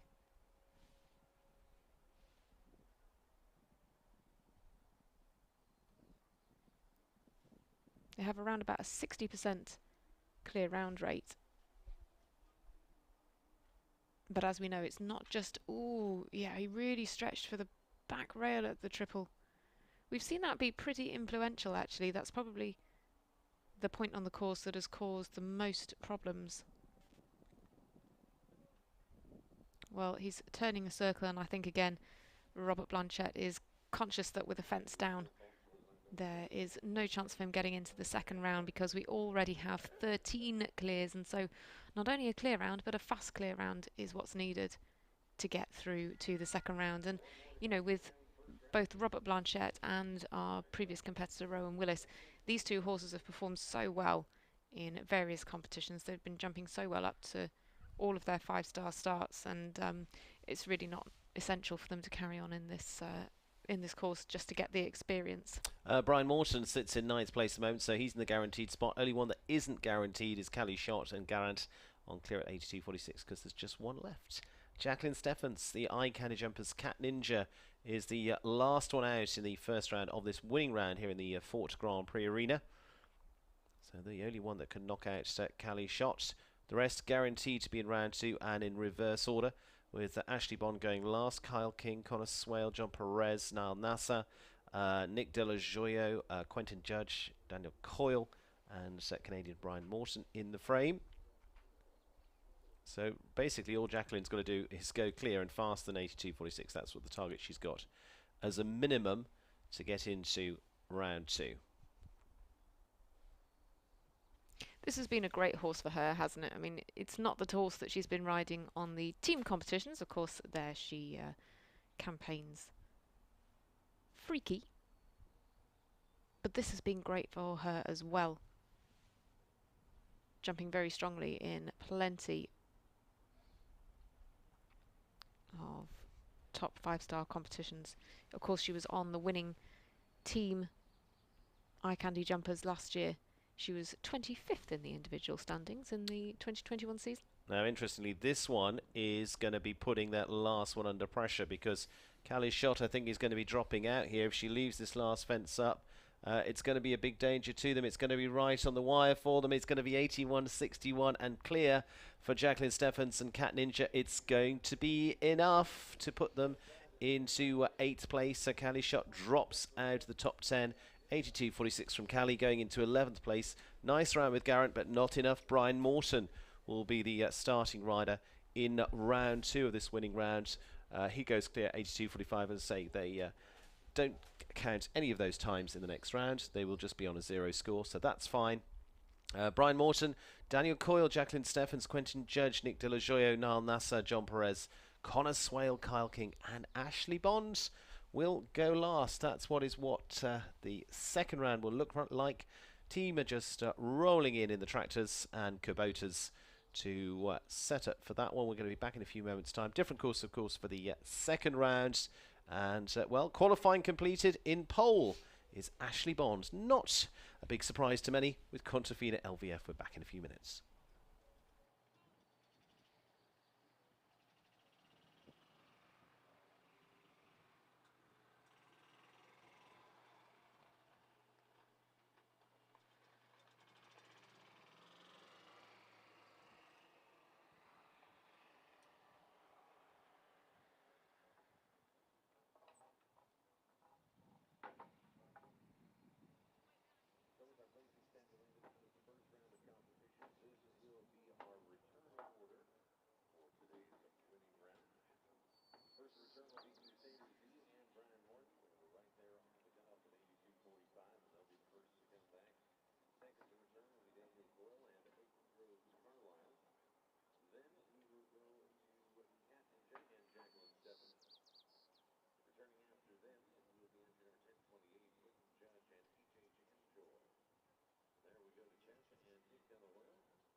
integrity, caring, agility, collaboration. Every day, our people go to work delivering inspired solutions in structures and logistics, electricity, natural gas, retail energy, and ports and transportation to homes, businesses, and communities around the world. Find out more at atco.com.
I'm Danielle Toronto, and we are customers of Marshall and Sterling.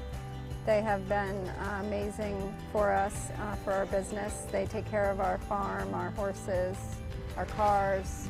It's basically one-stop shopping for us. I'm Jimmy Toronto. Unfortunately, we've actually had to really use Marshall and Sterling for horse deaths. And I have to say that Marshall and Sterling has been an amazing, amazing company. They have taken care of things. It's been worry-free. The person we deal with, Missy, she takes it all upon herself. Once we go to her with the claim, she does it all for us. And I have to say, since we've been with Marshall and Sterling, I just can't think of going anywhere else. I put all my trust, all my faith in them.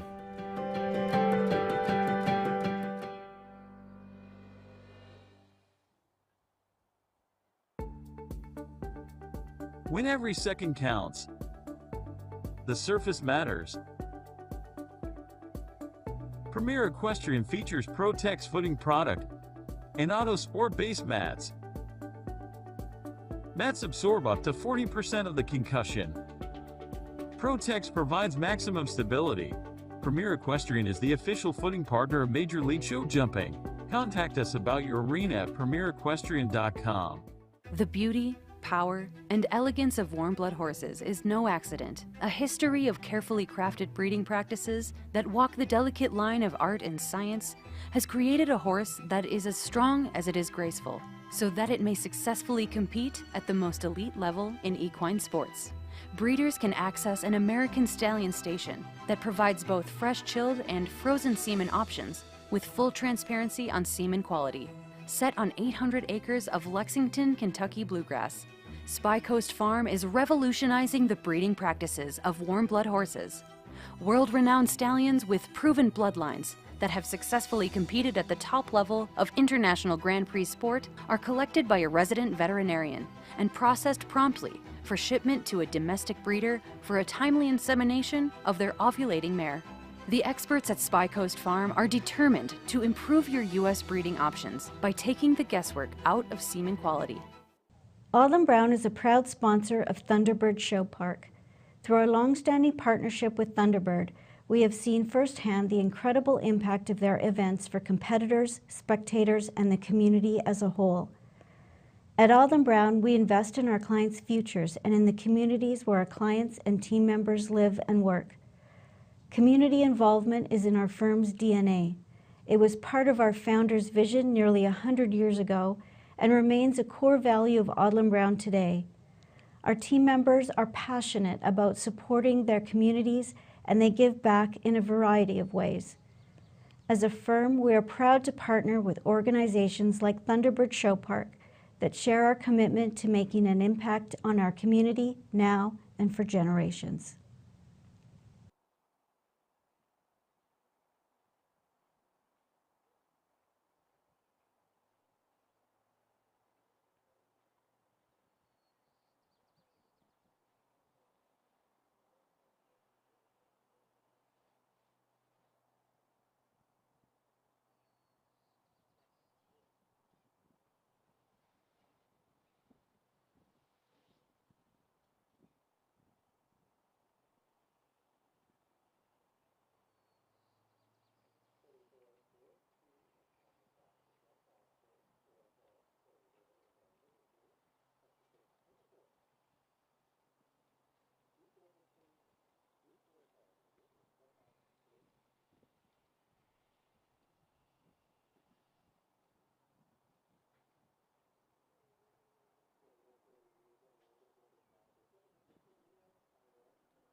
On we roll to the winning round, second round set here. Top 10 going in reverse order. New course, slightly different with winning rounds in that you don't necessarily have a jump-off course. You have a revamped course. And so we'll take you round that. It's going to finish over the vertical of the Major League fence, going the opposite direction to where the last fence was there. In fact, it's this fence right in your screen right now to the third of the arena, left side. Basically, it's the Major League fence in front of you. That is going to be the last fence on course. Time allowed of 68 seconds. Reverse order of our lineup from that first round. So it's going to be Ashley Bond going last of that lineup with Contavina LVF. Brian Morton's going to start us off. Bella's gone for him. So start over what was the last fence from round one. They've got a long run up the arena now to the next to the Oxus on course, which he takes a little bit on the angle there, and then keeps going. The first three fences taking you from one end of the arena to the other, which is unusual. And then a tight roll back here. They've thrown a little bit of everything in here to the Maui Gym Oxa there, cutting across that one at fence 4. Then down to what was the triple combination going in the opposite direction. Now it's to 5A and B, which is a double. Tight turn back here now to fence 6 to the vertical, to the coffee fence just behind there. In fact, that's Daniel Coyle and Oak Grove's Carlisle, because it looks like Brian Morton not going with that one. And then it is Daniel down to the last here as he comes into my view, and he's going to be home in 49.2. So Daniel Coyle, Oak Grove's Carlisle to start us off there. And just taking a look here across the centre of the Canaday fence at fence 3, then back down the double. So a little change around there just to keep us on our toes. And Daniel Coyle home in 49.2 for the Irishman. Jacqueline Steffens, Cat Ninja. So we'll get whether Brian Morton going or not. But looks like Jacqueline Steffens going now instead. And Hannah, well, Daniel set a good pace for them there. Yeah, great pace, great performance to start things off, and a lovely double clear for Daniel Coyle with Oak Grove's Carlisle. 49.2. You could really see he took a lot of these fences on quite an angle, especially this, the Maui Jim Oxa at 4 took that right on the angle, and these fences in the middle of the arena. We've got a couple of lines here where they're moving from one lane to the next, and so it does encourage them to take the fences on an angle. Jacqueline Steffens, Cat Ninja, being a great partner for her. Here she's taking fence 4 on the angle as well. Gets a great shot there. Oh, she's given a rattle to the double, but it stays up. She's got some good, pretty tight roll backs to these fences as well. Just 2 left to go. I don't think she's going to beat Daniel Coyle's time. She won't be too far away. Not going to be far away at all. Gets a nose over the line at 49.81. Daniel Coyle's time at 49.2, so not far away at all. But we'll go into second so far for Jacqueline Steffens and Cat Ninja. 2 good solid rounds so far. And as I say, it is really using the arena. Peter Grant, our course designer here, the Canadian, who was brought up from just down the road here. Lived originally, moves a little bit further away now, lives in Calgary, but originally from here near Langley. Of course, in a stone's throw from Vancouver. Daniel Coyle leads the way in the early stages of the winning round this morning. Quentin Judge, HH Enjoy now for this 9-year-old, getting more exposure this year. Quentin, who's been on teams for the US before now and competed at the World Cup finals. Chance to open this combination up across the arena. As I say, first 3 fences coming from covering one end of the arena to the other. So a real chance to get a big run on. Not too many short distances in this big arena. It's lots of galloping and go. Yeah, it really suits horses that have the capability to really open out, to really cover the ground. And we've had a few places in the first round course where they could do that, and a good few places here as well. You know, this is a long run down from the first fence to the second And it's a good way down then to the third. This is where they drop in a good turn back here to this Maui Jim Oxa and then get you going down the arena again. You want to just knife this a little bit. It's really a course that the horses have to be very adaptable in, isn't it? You know, they have to be able to cover the ground, but they do have to be able to make these quite tight turns back as well. It's a course with a combination of different questions. Big shot there. He's on 44 seconds again. He's around about the same pace. Yeah, it's going to be a little touch 49.43, so in the same mark again. All three on 49 seconds so far, but just separated by the fractions. 0.43 for Quentin Judge to go into second so far with HHN Joy. Jacqueline Stephenson third, then 49.81. 49.2 Oak Groves Carlisle. There's really tiny fractions in it at the moment from our first three. Very, very similar times. And really, when we've been watching these rounds, they've been pretty similar rounds. You know, they're taking similar lines, they're taking similar turns, they're all taking these fences, you know, particularly fence 4, the Maui Jim Oxa, taking that on the angle. Nick De La Joya now and Chess.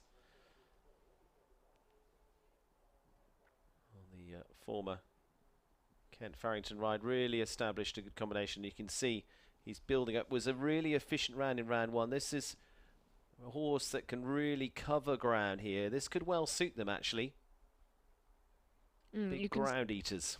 Yeah, you can really see that this horse's stride is really suited to an arena like this. Ooh, but just perhaps a bit too much pace. Just gets a fraction beyond the spot they want. Just back to fence 4.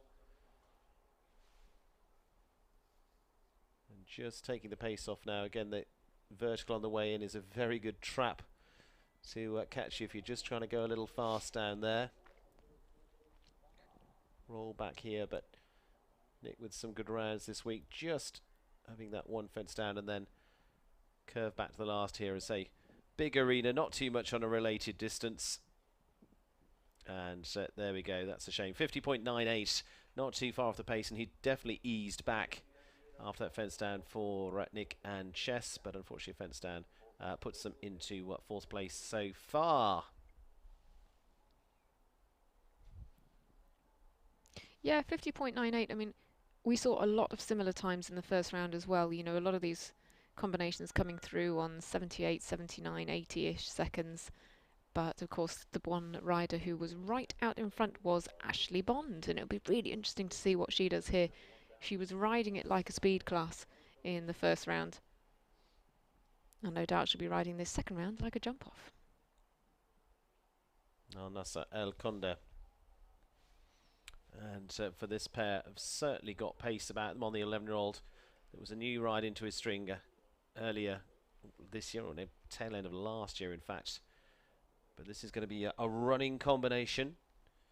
Very different to that of Nick De La Joya. This is a fast-paced sprint for these two. Niall already a winner this week. This horse just really, really wants to jump for him. He says that when the horse has a fence down, it is really unhappy about it. Unfortunately, he's going to be unhappy there. He got a good cut inside between the Major League pillars and the fence next to it. Again, fast 4 is in the reckoning here for some good prize money, so it's worth him taking and keeping a spin up here for Niall. Going to be really interested to see where this is in the end, because all types of horses very different. Some look like a lot's going on and could be very fast. Some a little bit deceiving, but that one certainly is not. It's very fast, whatever you do. 46.51, so it's a lot quicker, but with a fence down there for Niall Nasser and El Conde is going to put them into 4th place. Going to put them in the money. Would have gone into the lead, but unfortunately the Maui Jim Oxa going down. Nearly 3 seconds faster, in fact, than Daniel Coyle, so there's certainly room for a bit of improvement on the times, and we've only got a few riders who might be challenging that. Of course, 5 have now come forward in this second round. Keep a close eye on this one. John Perez, Gigi Carmen, fast winners of a number of classes in Wellington earlier on this year. Certainly got lots of pace. Again, he's going to go off at more of a sprint approach to this. Daniel Coyle under pressure, having seen that time of Niall.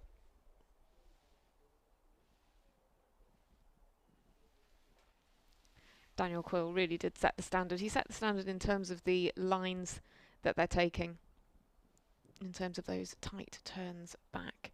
Niall Nassar was the one to really set the tone in terms of pace. And John Perez also so far pretty up on the time, and a really good turn back here. Yeah, Brian Morton, just to update you on that, the horse lost a shoe, so he's going to be coming a little bit later on than was originally planned. Quick out of there, lands out of there in 30 seconds for John Perez and Gigi Carmen.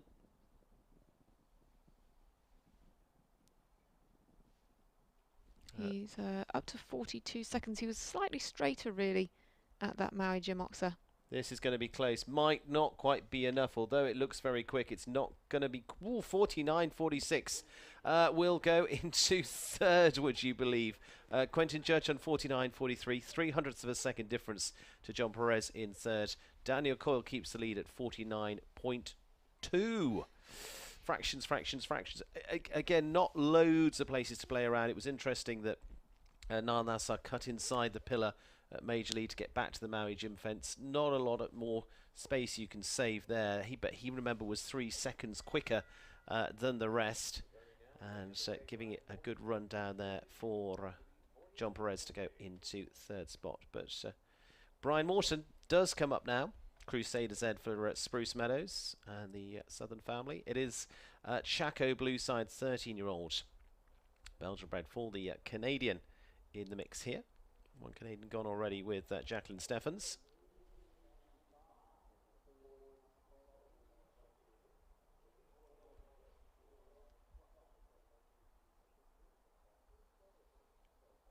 Another good turn back, and again, by the time he gets there, he's just a fraction straighter than some of the other riders at that fence 4 Oxer.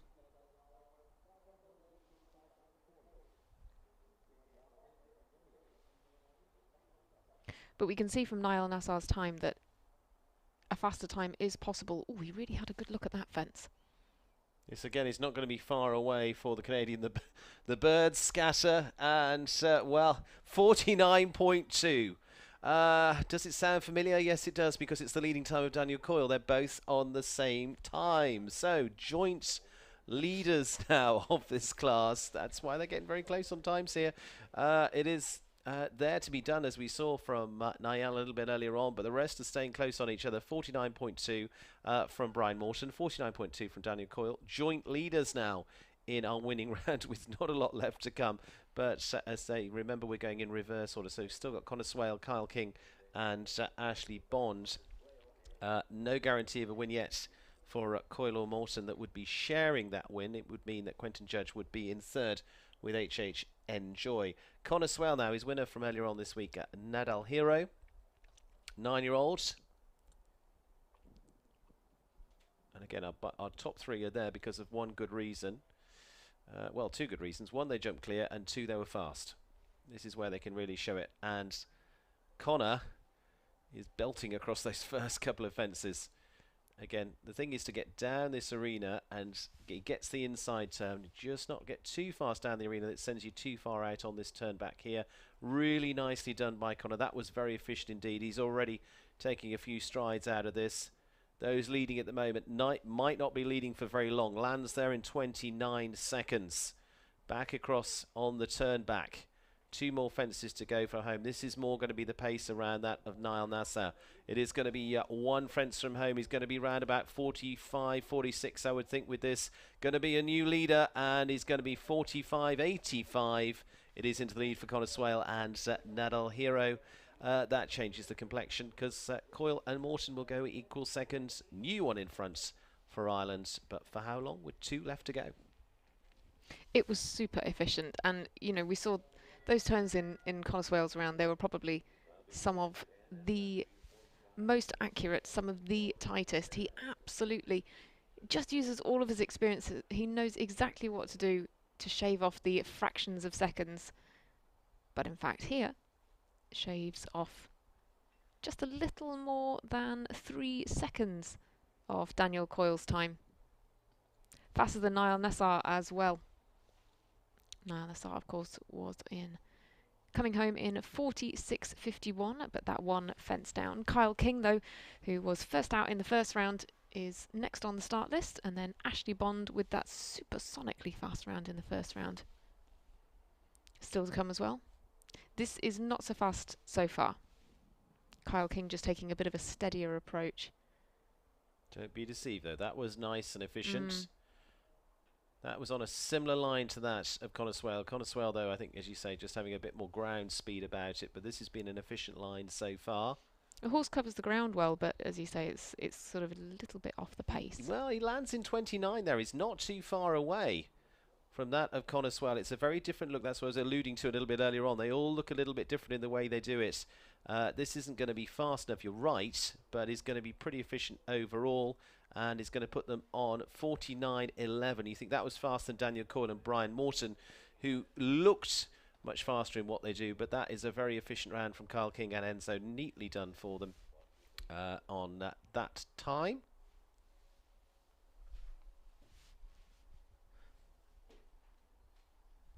Yeah, 49.11, a hair ahead of Daniel Coyle and Brian Morton.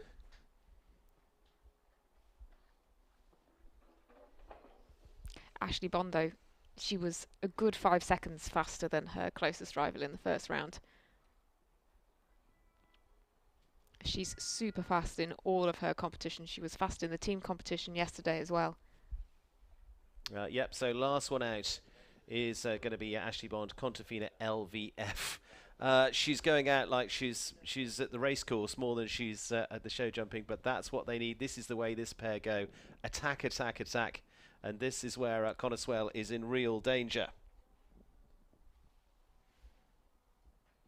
Yeah, she just keeps the pace up consistently and really uses those longer distances to make sure that she has every opportunity to save time. Doesn't lose anything on that turn back there. Again, is able to keep the control.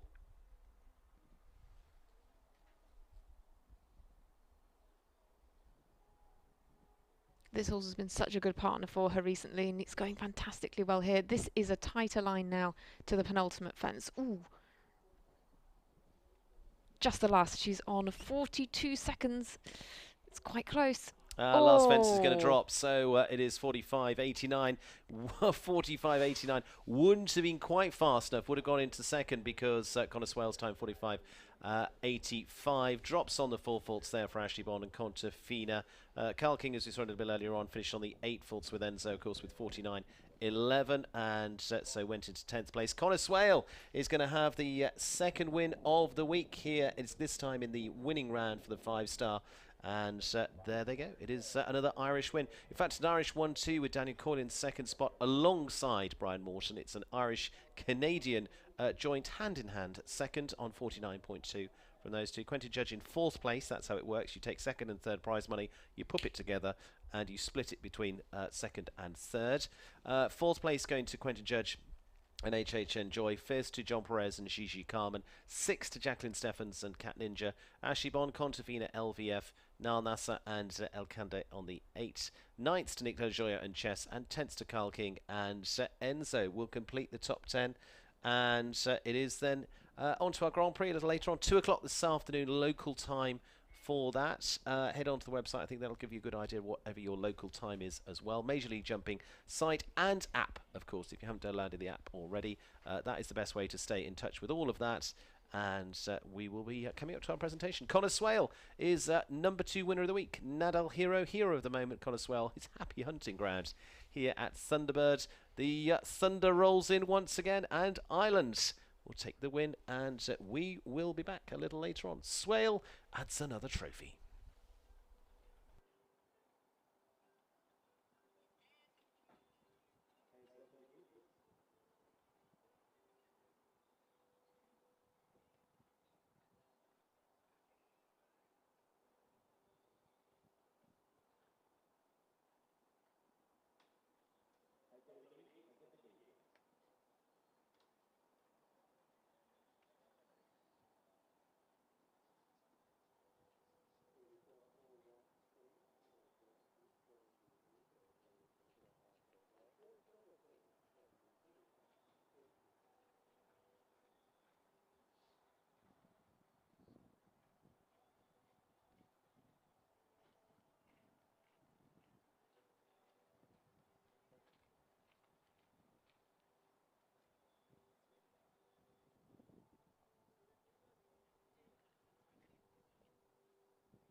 Joining us on behalf of Thunderbird Show Park for the presentations, we welcome Board Chair and CEO James Hidball, accompanied by President and Operations Director Chris Mack.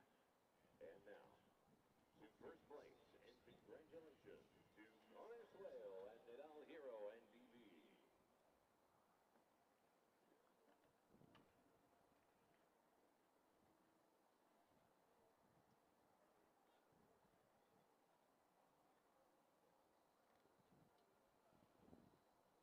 Then the true battle for second today was a two-way tie between Daniel Coyle and Oak Grove's Carlisle.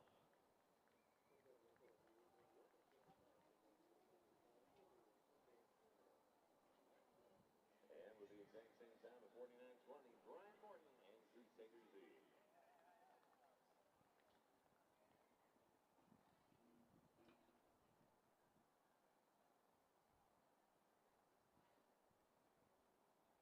And now we shall honor Connor Swale alongside Nadal Hero and DB. If we advise you are able, join them for playing on the Irish national anthem.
And now we do have one more favor to ask of our champions, Connor Swale and Nadal Hero and DB, to lead the way around the ring in today's victory ride.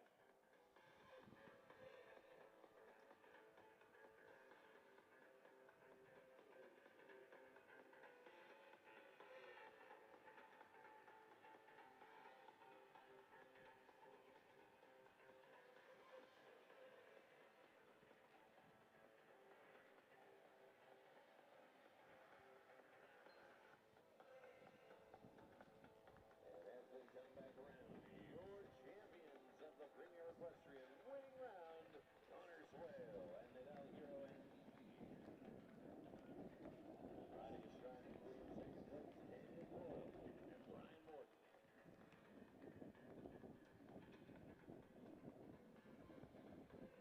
Congratulations once again to our top three places and our champion, Connor Swale. As well as Nadal Hero and DB. We'll get that in for a photograph as we go now to the remaining results in our top eight today. Fourth will be awarded to Quincy Judge and A.J. Jimjoy, followed by John Perez and Gigi Carmen in fifth. Jacqueline Simmons and Cass Dinson take home the sixth place ribbon today with Ashley Bond and Montevina LDF in seventh. Then completing the top eight of our winning round competition today, Nell Nassau and El Trophy. I'll see you later.